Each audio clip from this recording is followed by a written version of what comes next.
Assalamualaikum, class 11th, subject physics. Today's topic is conservative and non-conservative forces. First, we'll take conservative forces. Force is said to be conservative if work done by or against the force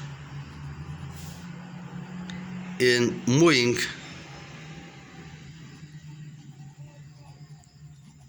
a body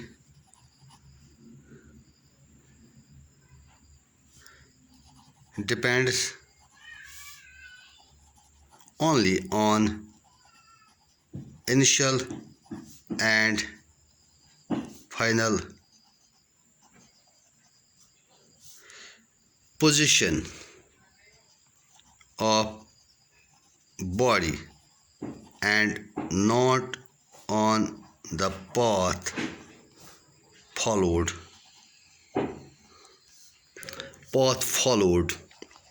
between initial and final positions. So by definition, conservative force is a force if work done by or against the force in moving a body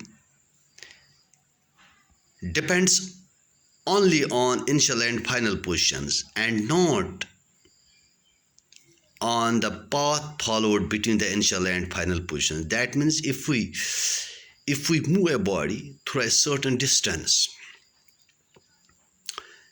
and we take different paths in moving the body from one point to another point, then work done is the same. Work done depends upon the initial and final positions in all the cases, whether we move the body straight or we move it in a curved path or any other arbitrary path. The work done depends only upon its initial and final positions, whether work is done by force or against the force. Let us see. That means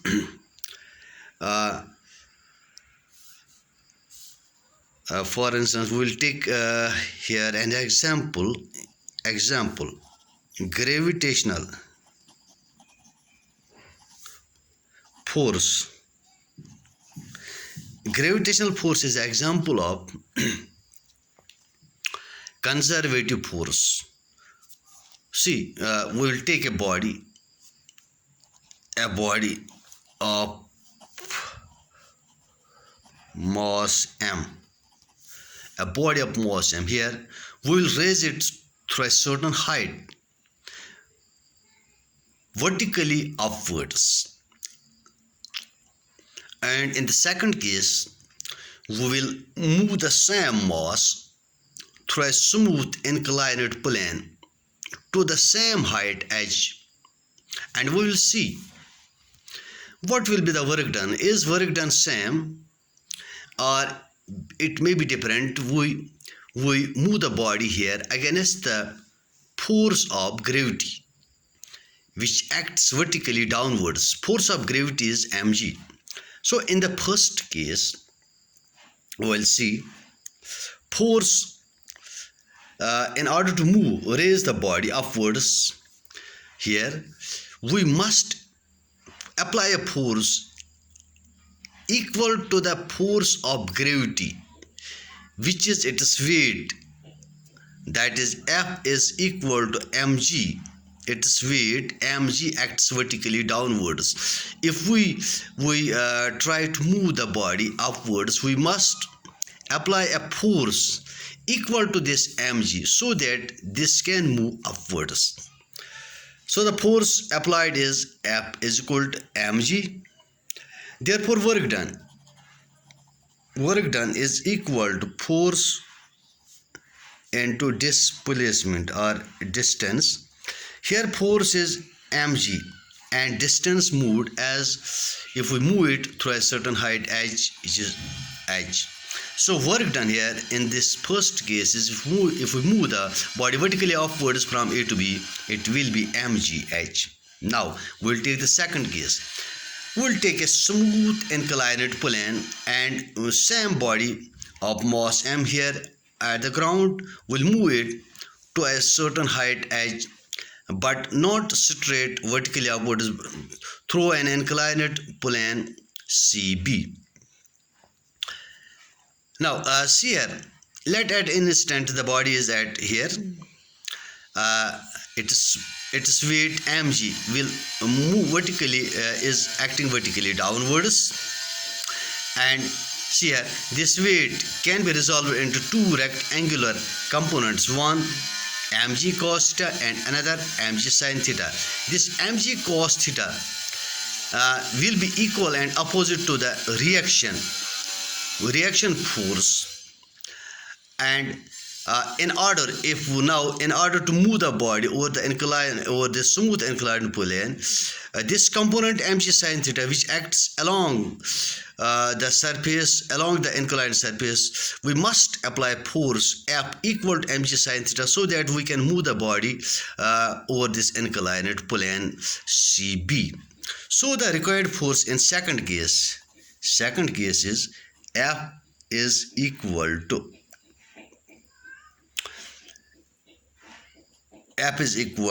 mg sin theta. Now, what will be work done in the second case? Work done in the second case is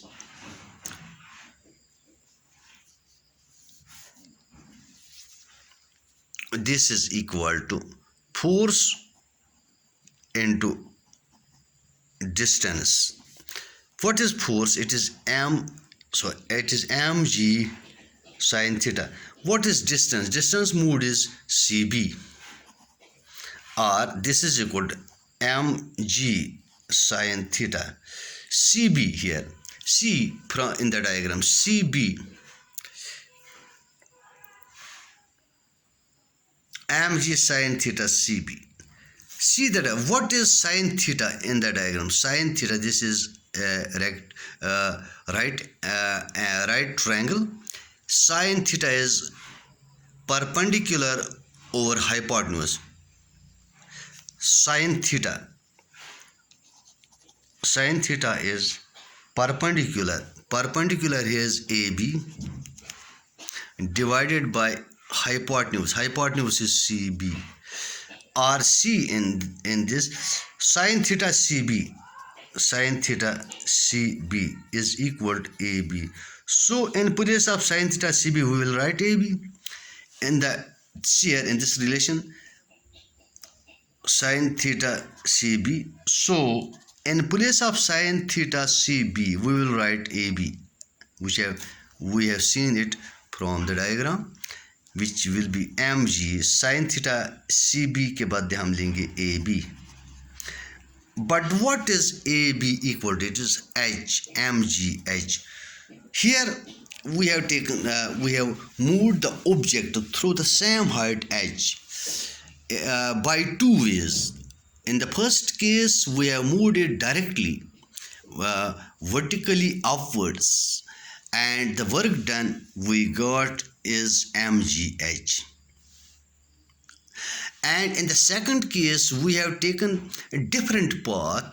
We moved the object not directly vertically upwards, but along a smooth inclined plane, and the work done equals same mgh.